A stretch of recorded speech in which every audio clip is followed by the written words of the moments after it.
La situation actuelle révèle un véritable bras de fer entre les différentes forces politiques, avec Emmanuel Macron et Michel Barnier pris au centre d'une tempête politique alimentée par la gauche et une partie de l'extrême droite.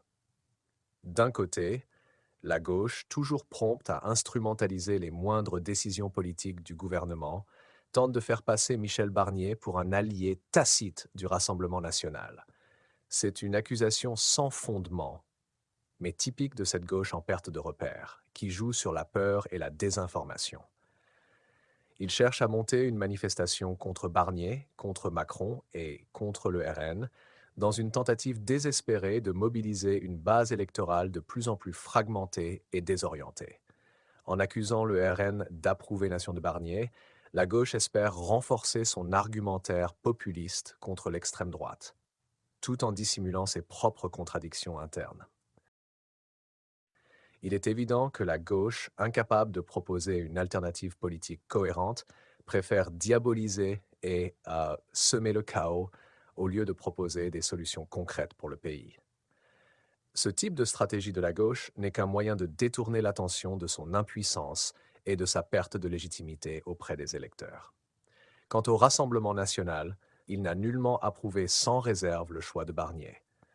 Jordan Bardella et Marine Le Pen ont été clairs. Le RN jugera sur pièce. Si le programme de Barnier diverge trop des attentes du peuple français et des promesses faites par le RN à ses électeurs, il est tout à fait possible que ce même RN participe à une censure.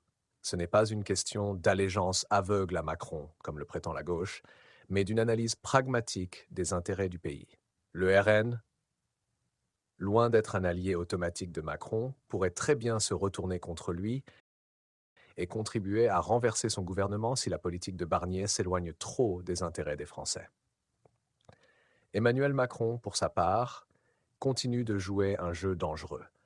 En nommant Barnier, il espère sans doute calmer les tensions au sein de la droite et élargir son soutien, mais il sous-estime gravement l'état d'exaspération dans le pays. Ce gouvernement minoritaire est une bombe à retardement, et Macron pourrait bien voir son mandat écourté si Barnier échoue à apaiser une Assemblée nationale fracturée. Macron, déjà affaibli par la dissolution de l'Assemblée et son incapacité à obtenir une majorité claire, joue avec le feu, et la censure pourrait tomber à tout moment si les différents partis d'opposition, y compris le RN, décident de s'unir contre lui. En résumé, la gauche s'embourbe dans ses propres contradictions et manque de vision, tandis que le RN conserve une position stratégique. Quant à Macron, il marche sur une ligne de plus en plus fine et la survie de son gouvernement repose sur un équilibre politique extrêmement fragile.